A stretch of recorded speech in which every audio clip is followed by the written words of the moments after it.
Alors, depuis quand un premier commando ou second commandant tombe en deux chapitres?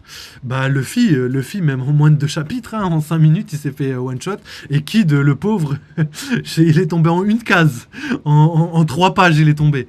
Donc, c'est ça qu'on veut dire. C'est par rapport à ça qu'on dit ça, Gapadre. Mais voilà, après, il y a beaucoup de gens qui pensaient, c'est pour ça. Parce que là, si je réagis à ça, c'est parce qu'il y a énormément de personnes qui disaient que Kizaru, il allait se faire soulever, etc., etc., etc. Kid, pas pareil, c'était Shanks en face. Ouais, mais Luffy contre Kaido, etc. Et même dans le manga, on aura sûrement d'autres exemples très précis. Luffy avait le level, avait battu Katakuri avec son Snake Man, etc. Il s'est bien fait soulever hyper rapidement par Kaido Rebu, tu vois. Il est sorti, il lui a mis juste un Raimehaka en une attaque, c'était même pas sa plus grosse attaque, et il l'a soulevé. Il a juste utilisé le Haki des rois, tu vois. Donc en vrai, en une attaque, un Yonko peut soulever un premier commandant. C'est pour ça que les amiraux, en fait, plus ça va, plus je me dis qu'il y a des amiraux qui doivent quand même être level intermédiaire et pas level premier commandant. Je pense quand même qu'il y a des amiraux, ils sont, surtout les anciens, je pense qu'ils sont plus puissants qu'on ne le pense. Après, on va voir. On va attendre d'avoir le chapitre. Normalement, il sort jeudi. Donc, jeudi soir, peut-être avant s'il y a les leaks, ou ce sera vendredi matin. Mais ouais, je peux attendre. Bah, déjà, Akainu sûr. Akainu sûr, c'est soit intermédiaire, soit empereur. Après, Aokiji, je pense premier commandant pour l'instant, peut-être plus tard. Après, il a perdu une jambe, donc je sais pas si ça l'a affaibli ou pas. Mais on verra ça de toute façon. Là, comme j'ai dit, pas de supposition, enfin, pas d'affirmation, on n'est que sur les suppositions. En tout cas, grave content de la vidéo de Ryo Sensei. Franchement, il a fait un travail magistral et je suis hyper content d'avoir vu que tout ce que j'ai dit, il est d'accord avec moi. Ça veut dire que ce que je dis, c'est pas n'importe quoi. Ça veut dire que même Ryo Sensei, qui s'intéresse énormément à la puissance, il a validé quelques trucs. Donc franchement, grave content. Ok, donc Aokiji aussi alors et Kizaru. Aokiji, pas forcément, vu qu'il s'est fait battre contre Akainu. Peut-être que c'est ça qui fait la différence. Et Kizaru, je sais pas. Je préfère attendre. On a le chapitre la semaine. Enfin, dans quelques jours. Donc, on verra bien comment se comporte. Après, moi, j'ai déjà eu les leaks. Tu veux qu'on regarde un petit peu les leaks ensemble? Alors on va mettre ça. Donc je sais pas si tu voulais. Dis-moi tout de suite si tu veux pas être spoil ou être spoil. Mais moi j'ai vu les leaks, je sais comment va se passer un petit peu le chapitre. T'es prêt? Dis-moi juste si t'es prêt et on regarde ça ensemble. En tout cas voilà, franchement la vidéo, j'ai kiffé. Franchement je m'attendais pas. Au début je me disais waouh, Ryo Sensei encore une fois, il commence à allumer les amiraux ou tout ce qui touche au gouvernement mondial et tout. Après, il a raison, hein, pour moi, c'est des sombres. Je terminerai pas ma phrase, mais franchement, moi, je suis pas du tout côté gouvernement. Je suis vraiment côté piraterie. Mais il faut aussi reconnaître de temps en temps qu'il y a des forces, il y a des forces qui sont nécessaires, enfin, qui doivent absolument être là dans le manga enfin, dans le côté marine pour valider le fait qu'il y a un équilibre dans le monde, tu vois. Parce que si, comme je le dis à chaque fois, c'est mon argument de base, mais si personne n'a le level empereur dans la marine ne sert à rien au final. Enfin, elle est inutile dans ce monde. Sachant que Luffy, il est voué à un destin où doit dépasser le level empereur et même dépasser le level Roger.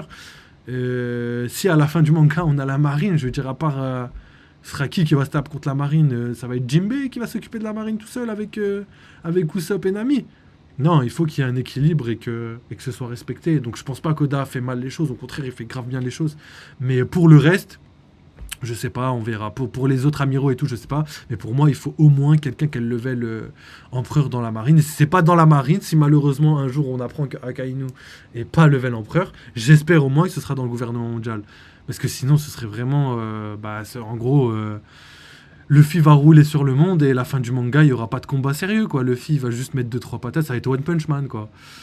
Et je pense que Oda ne ferait jamais ça, c'est logique qu'il ne fasse pas. Puis il y a le siècle oublié, il y a tout ça. Donc pour moi, la fin du manga doit se terminer par un final, un combat épique. Donc pour qu'il y ait un combat épique à puissance maximale, il faut forcément un ennemi épique. Et je pense pas qu'il y aurait que Barbe Noire, sachant que des empereurs côté Luffy, on en a pas mal. On a quand même pas mal des futurs empereurs en tout cas. Alors, Ekizaru. Bah, Nunu, je crois qu'il est parti. Il a école demain, donc le pauvre. Je lui ai dit, hein, de toute façon, s'il doit partir, il part, tu vois, qu'il reste pas sur le live juste parce que il doit rester. Il a, il doit s'assurer un avenir de nos. Faut qu'en plus, il travaille bien à l'école, donc faut pas que je commence à le détourner des vrais bails pour revenir juste sur le live, t'as capté. Alors, ok, level Yonko. Ok, qui est level Yonko à la marine? Bah, je sais pas, Gapadre.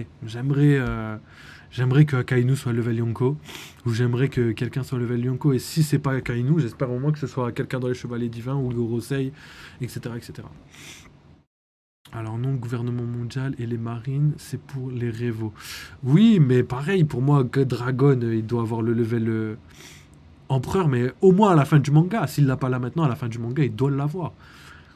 Juste par... je sais pas, moi, ça me ferait chier que déjà Luffy soit plus fort que son grand-père Prime et que son daron. Wesh, alors que, frère, on n'est même pas encore à la fin.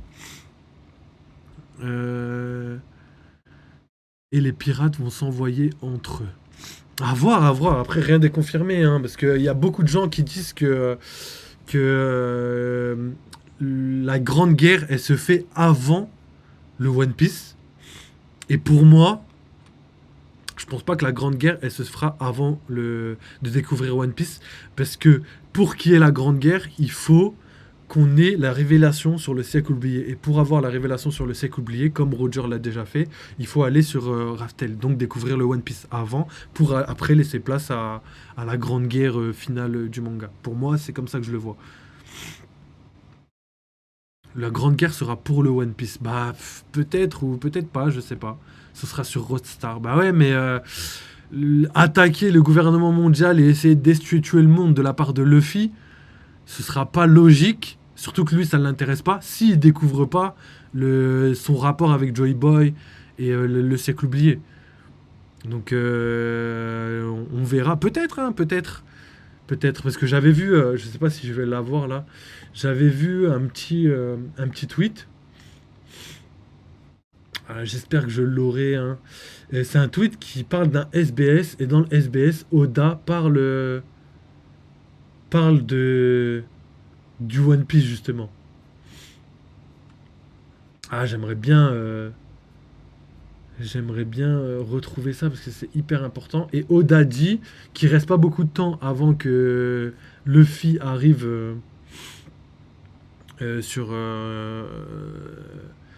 enfin, que on arrive, nous, en tant que lecteur, on arrive à découvrir ce que c'est le One Piece, et que le reste du manga, il y aura encore après, mais qu'en gros, le One Piece, ce sera la partie la plus grosse à découvrir. Donc, pour moi, je pense pas qu'il y aurait des dizaines de chapitres après, comme ça, après la Grande Guerre, après One Piece, histoire de dire, ouais, voilà, je suis rentré, j'ai vu ceci, j'ai vu cela, j'ai vu. Moi, je pense pas. Je pense vraiment que la Grande Guerre se fera après, une fois que Luffy aura découvert le siècle oublié, et une fois que le siècle oublié, on aura cramé que c'est en fait le gouvernement mondial qui a pris de force le pouvoir Oji, qui a assassiné des gens, etc. Il doit y avoir des raisons valables. Bah là, Luffy, l'équipage et tout ce qui s'ensuit continuera pour attaquer le gouvernement mondial. Au même titre que Wano. Regarde Wano. Wano, le Momonosuke a dit ouais, je vais ouvrir Wano. Ensuite, il a lu les notes de son père et il a dit non, je vais pas ouvrir Wano.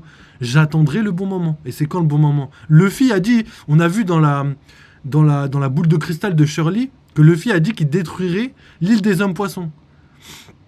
C'est quand le bon moment? Il va pas faire un aller-retour avant d'aller à Raftel pour aller détruire l'homme poisson et ouvrir Wano.